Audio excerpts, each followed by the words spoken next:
A couple of days ago, I told Anton I've got absolutely nothing for the podcast. And I talked about how I've been finding it hard to harness the creativity that's needed, of course, to show up here, to be in this space, to be in creative communion with others. And that may well have shown up in some of the episodes that I've published in this season. It's been a little sporadic. I've published episodes that have been a little different, rather than these discursive, exploratory episodes. They've been shorter, much easier to create. And there have even been gaps, which is something that hasn't happened before.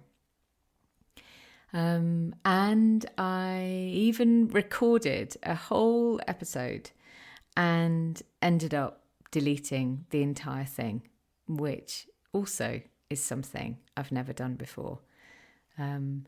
I've recorded episodes and then found that the sound wasn't on. That's happened. But I've never recorded one and then deleted it. And so Anton, wise being that he is, said, talk about that then. So here I am, talking about having nothing to say.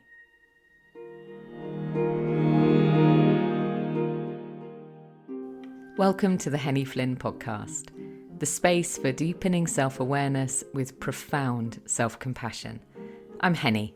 I write, coach and speak about how exploring our inner world can transform how we experience our outer world, all founded on a bedrock of self-love. Settle in and listen and see where the episode takes you. So, if you are part of the mailing list, then you may have seen that last week I shared or reshared an old episode from the podcast, which is about grief, and specifically grief recovery, which I find is a really curious phrase. I'm not sure it's something we ever really recover from. I'm really curious about the word covering and recovering. Like, is that really what we're doing when we're moving forward within grief?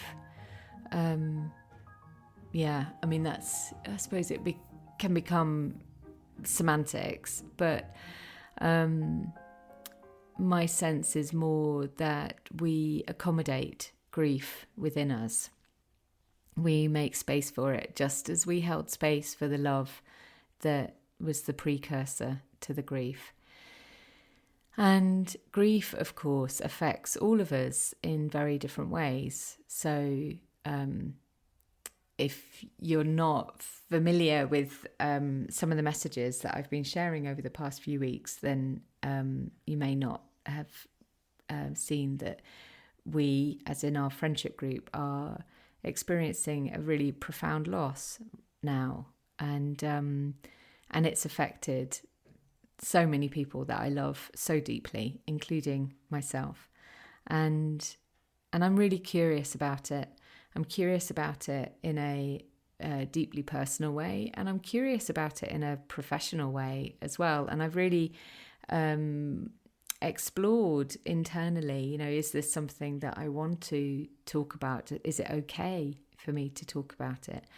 But I feel that it is, because this is so universal. And this perspective that I would love to explore today is this perspective of how grief affects us in terms of our creativity and that creative energy that we have. And I feel strongly that creativity is something that is a fundamental human need. Now, we might not necessarily see ourselves as creative beings. And in fact, until 2 or 3 years ago, when, well, maybe a little bit longer than that, but where a good friend laughed when I said I wasn't sure if I was creative. And she said, "Oh my God, Henny, you're incredibly creative. You just don't see yourself as someone who can draw." I really have this very strong sense that we are all creative beings, and even just when we cook a meal, when we choose what clothes to wear, when we put a plant in a pot or in our garden, these are all acts of creativity. And when we sow seeds, when we have conversations that are really nourishing, when we speak to young people, these are all deeply creative acts, because we are influencing and informing something that comes next. So I think creativity is a human given, which is a psychological sort of evaluation of things that we all require in our lives to some degree or other. And obviously for some people, creativity is absolutely their lifeblood, and if they don't have access to it, it's incredibly difficult and frightening for them. Whereas for others of us, we might not, like I said before, we might not necessarily see ourselves as creative people. And yet when we really pause and explore how we express ourselves, then maybe we can see that actually creativity is also something that is important to us. And when we're denied it, it can feel very, very difficult indeed. So I usually have vast reserves of creative energy, and I see it as a huge blessing, and it can also be a bit of a challenge at times as well. I have to maintain a very compassionate discipline around, not kind of beginning a project and then moving on because something else has taken my attention. The shiny thing syndrome. But there are times when that reserve of creative energy feels depleted. And this is one of those times. So I've been honouring it. As I said in the intro, I've been approaching the podcast in a different way. There are no rules. If we've been hanging out together for a little while, you'll know that that's something that I feel is incredibly important to remember, particularly when it's something that we've created. So there's no one standing over me saying I have to do a podcast episode every week. But we can build a story or a rule inside ourselves that says I should be doing it, or I ought to be doing it. So I've been honouring that. I've been saying no to things, and I've been saying yes to other things, and I've been showing up in my rawness when I've said yes. And alongside that, I've also been really paying very mindful attention to how I've shown up for my clients as well. And I mean, this is almost a whole other episode actually, because there's been a very particular quality to those client sessions that I've had, a really beautiful quality to it. Not that there isn't always a beautiful quality, but I've just noticed almost like a sort of a new enzyme in the system.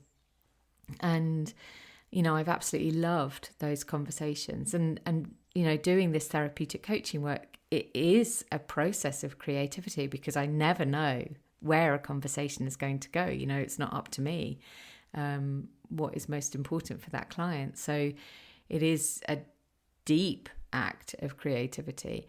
And and inner connection and willingness to follow the scent, to follow the trail and see where it leads. And we've had some amazing moments of insight and awareness over the last few weeks, and I really cherish that. So it really doesn't feel as though anything has been diminished. And I think this is very interesting because my sense is that we are able to pay attention to what really needs our attention, and maybe we are able to practice discernment around what really doesn't need our attention right now. I'm also really mindful that, as for so many of us, work can be a very useful distraction when we're experiencing a time of grief.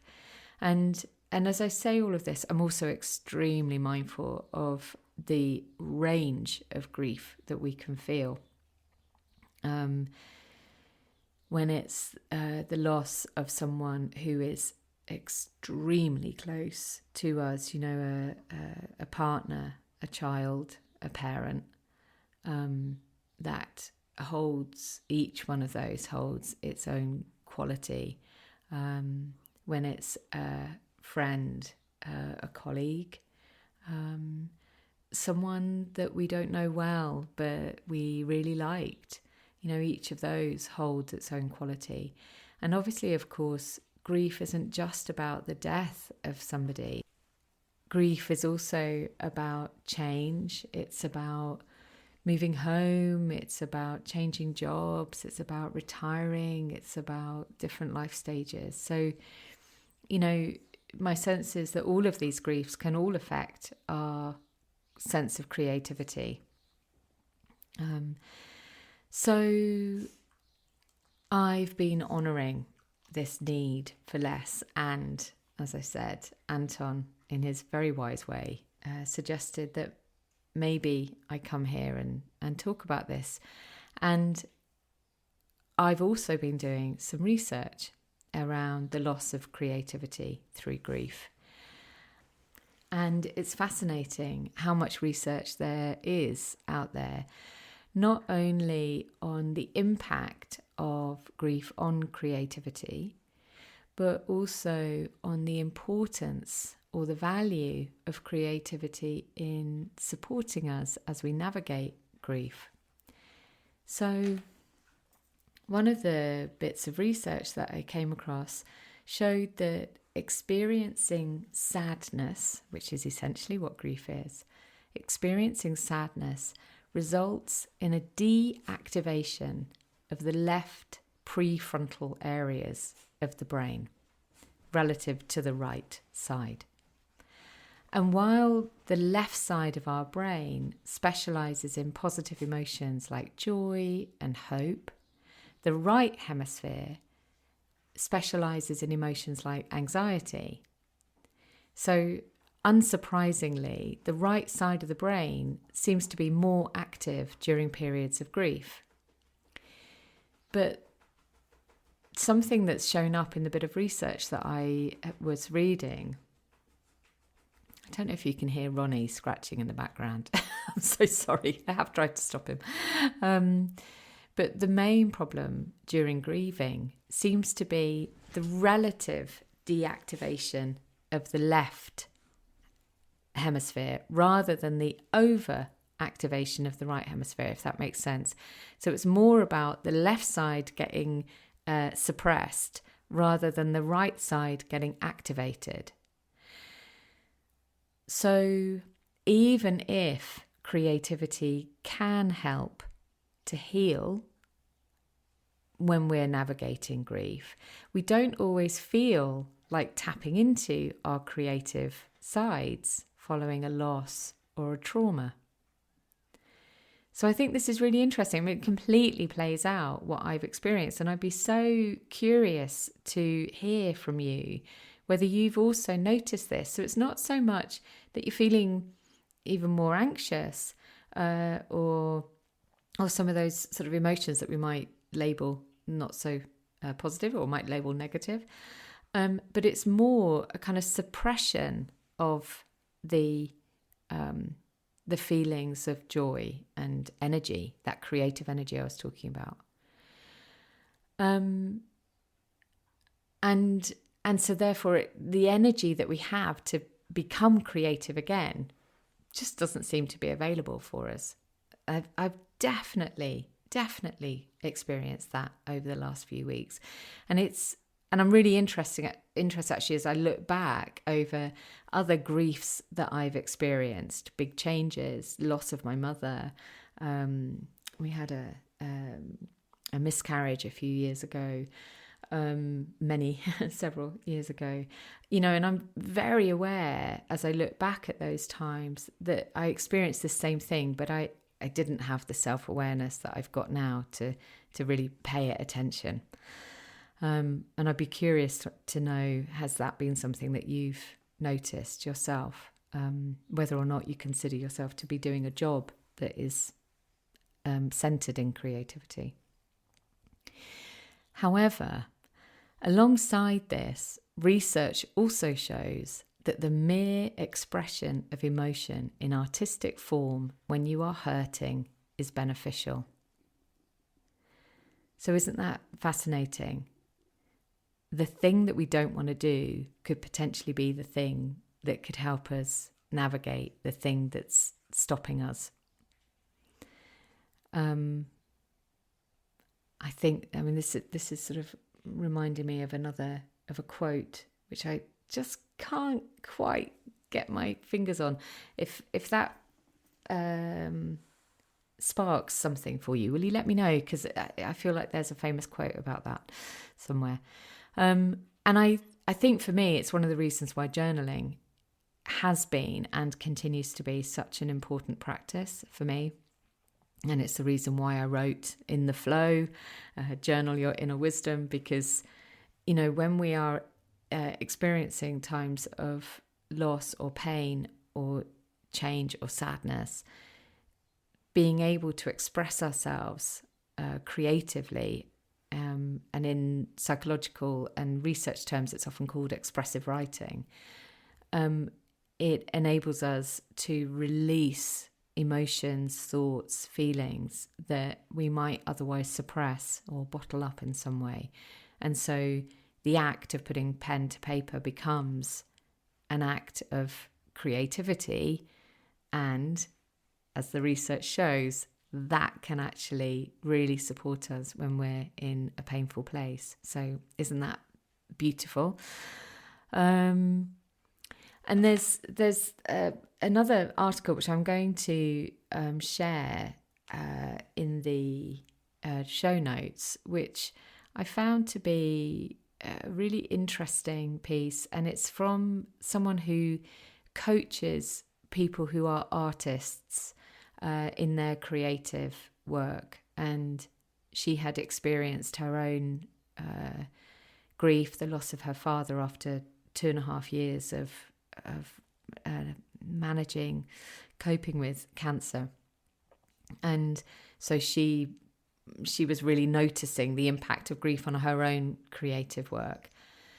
And one of the things that she talks about is allowing transitional work. So if we think about journaling, it may be that if you're experiencing a time of loss yourself right now, you put pen to paper and the words don't seem to flow, they don't seem to really make sense, maybe they're repetitious, maybe it just doesn't feel quite comfortable for you. But she calls this transitional work, and I really love this concept. I love the compassion that is in what she talks about, because she's saying, let go of the expectations and the outcomes of your transitional work. So if you're an artist, if you put, paintbrush to canvas or ink to parchment, then allow that those first few pieces to be transitional. If you're a musician, just make noise. If you're not a musician, get a drum and just make noise. Don't worry about what it is that is being created. Just allow the act of creativity itself to be your transitional work, and let it be in service of this transitional time. I mean, isn't that so gorgeous? This idea that we create in service of the experience of transition from what was into what will be. And she says, only ask, what do I feel and need from this work? Then surrender to what wants to come through you and do not judge it. Meet it with openness and acceptance.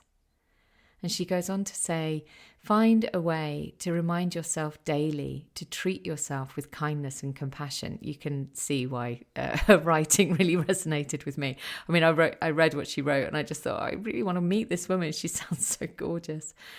And she says, this will help preserve your self-identity and self-worth. I think this is a really important point, actually, particularly if some aspect of your identity is tied up with creativity, with creation, which mine almost certainly is, even if I don't necessarily want to admit that, it almost certainly is.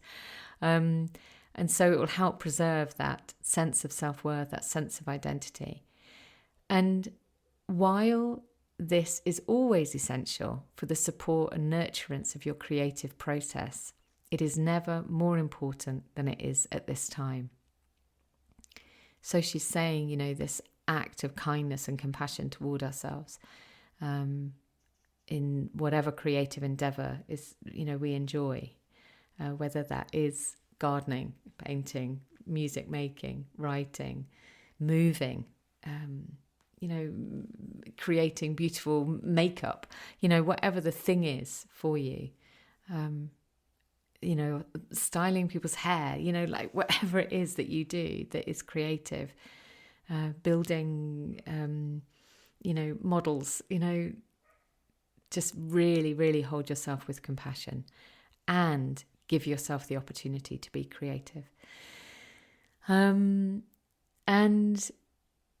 there's a sort of couple more points that I'd love to share here.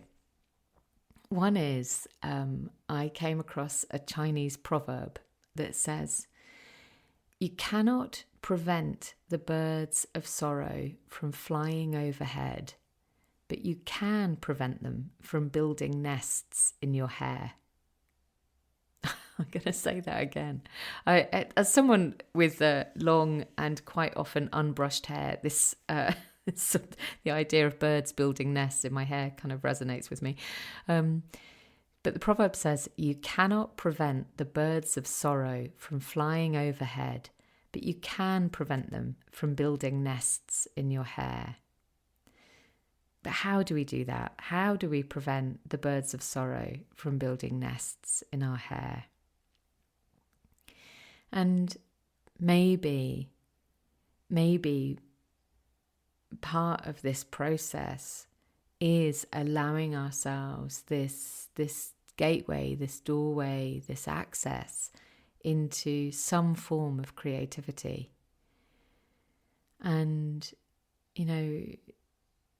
I've tried to give kind of indicators, throughout this episode of what that creativity could look like, and some more have just kind of come flooding in, whether that's embroidery or crochet or knitting or weaving or whittling or planting, whatever your access route is, only you will know. What's something that you really love to do that in the past you found solace in or enjoyment, joy, and allowing that door to that place of creativity to open, even if it's just a little, and just spending some time in that space can be such a powerful and important part of this healing process.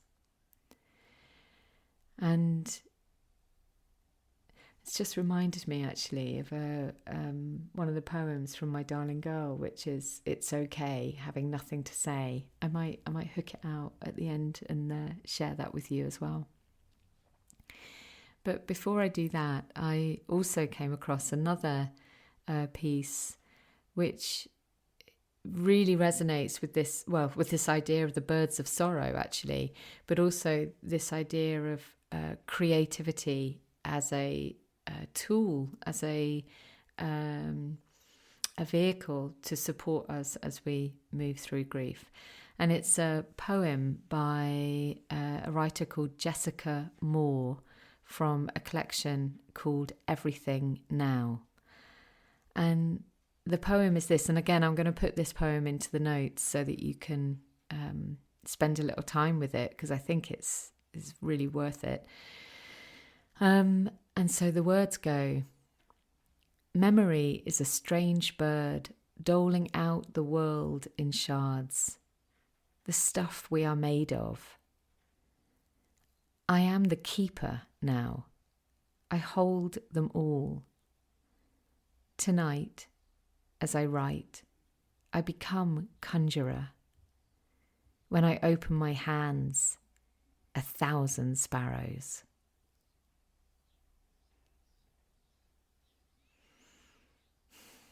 God, isn't that so beautiful?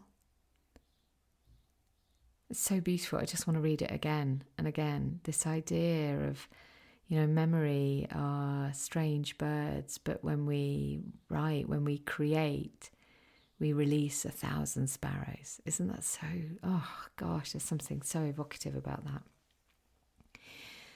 And there's another artist that I'd love to just mention here too, that came up for me when I was thinking about this. I mean, isn't it ironic? I started this episode saying I've got nothing to say, and I've managed to say quite a lot, and so I'm living evidence of my own message, really, that by tapping into this left side of my brain, the left hemisphere of my brain, opening the doorway into my own creativity, I've been able to step inside and be in it in a way that really feels wonderful to me, and hopefully is enjoyable, useful for you in some way. So there is an amazing ceramicist or potter, whatever phrase you like, a guy called Paul Smith, and I really recommend finding him on Instagram if you're on there. I think he's just at Paul Smith is his profile. I've shared before about a piece of his work that I saw years and years ago, maybe 15, 20 even years ago. And it really struck me. And it was a piece that I labelled Little Red Riding Hood and the Wolf. I'm not sure that's quite how he called it, but for me, that was what it represented. And the wolf and Little Red Riding Hood are having the most beautiful hug. And it just felt like it was so subversive. It was just turning this whole story of, the little girl being so frightened, this idea of like how we relate to our fears. In the story, the girl is literally consumed by the fear. In Paul's reinterpretation, they meet as equals and hug. And it's so beautiful. And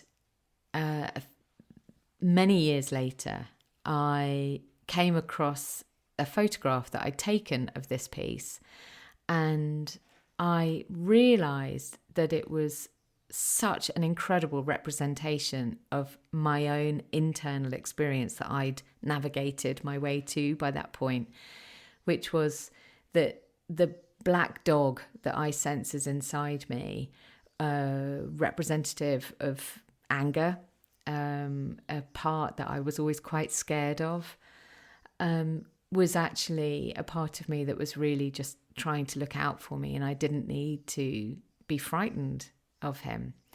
And so as I was like having all of these thoughts, I came across, popped up on my phone, one of those memory pictures.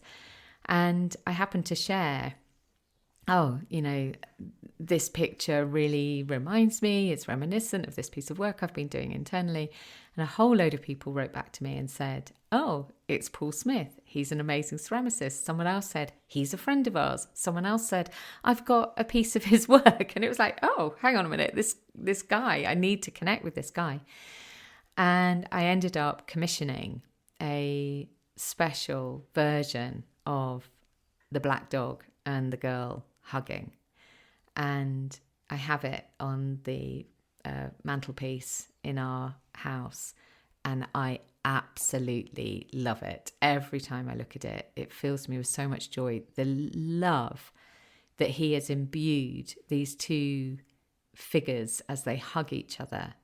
I mean, that love is absolutely astonishing. The expressions on their face is so beautiful.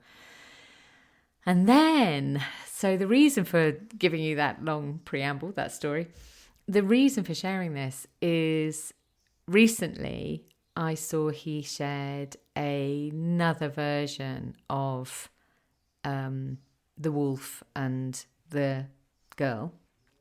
And this time they are dancing. And I am now turning my head to look at this piece because it is sitting on my desk in my stable where I work. And for me, it is so representative of what was the girl and the black dog hugging. And now the dog has grown up into a wolf and the girl has grown into a woman, and they are dancing a tango together. And it's the most joyful thing. And it feels so resonant here as we talk about this idea of like where the movement through grief, not out of, not beyond, not turning our back on it, but the movement through it and remaining connected with the emotion, the beautiful emotions that also sit inside it, because without love, we cannot have grief. And how we can have a visual representation from the two, or from two of the aspects of it. One, this closeness, this hugging, this caring, and the other, this strength and movement and joy of the dancing woman and wolf. So, I'd like to say farewell now, I think. I am going to read this poem from my darling girl that also feels resonant.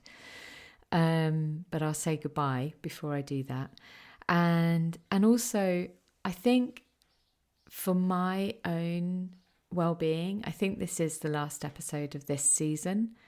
I'm about to head into my August break where I don't work, I don't see clients, I don't do speaking events, I don't teach flow journaling, I come off social media, I don't send emails, although you will still get everyday compassion because that just runs in its own beautiful way. And it feels right for me to say this season has been, a slightly disrupted season, and that is okay, because that's also such an important part of this all, isn't it? That there are no rules. This is my creative space, and what feels okay for me is okay. And I trust that you also feel that too, and that's why you're here. So yeah, this is the end of this season, and I will see you again in September with season 15. Core blimey, governor. How did we get here? Anyway, I'll see you for season 15. And I just want to say as well, if what I was saying about journaling resonates with you, I have seen with people who have been using the new book in the flow, so much like joy coming through, and inner wisdom and inner connection and sensitivity to themselves, to what's going on in their inner landscape, and also just really enjoying writing. I've seen so many people getting so much pleasure from the book that I really do recommend it to you. I know I wrote it, and it's a bit weird, isn't it, when like recommending our own thing, but I wouldn't have written it if I didn't think it was going to be useful. And you can buy it on Amazon if that's where you get your books, or you can get it from World of Books, or you can get it from bookshop.org, which is my favourite place because they always give a percentage of their profits to independent bookshops, which I think is brilliant. And you can also get it direct from my gorgeous, amazing publisher, Inner Work Project. So I'll put a link to it in the show notes as well. You know, as a tool to explore through the summer, I think it's a pretty good one, to be honest. Wonderful thing to take on holiday with you, but also just a wonderful thing to have by your bed and maybe use to help you build or return to or further develop your own journaling practice. So, all right, my darlings, I send you a hug and a wave. My darling girl, it's okay having nothing to say. I see you struggling to form the words, to shape the sounds that you think others might want to hear, to ease the meaning out of your heart and into another's. I see you face the blank paper, pencil sharpened, pen inked, desk tidied, ready for the flow and tumble of consonants and vowels dripping with punctuation points.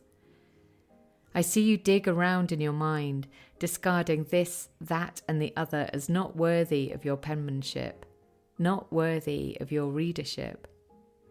I see you ache in a desire to speak your truth, but find your truth has no words today. And that's okay. Sit still in the silent space. Hold your truth within. When it's ready, the words will begin.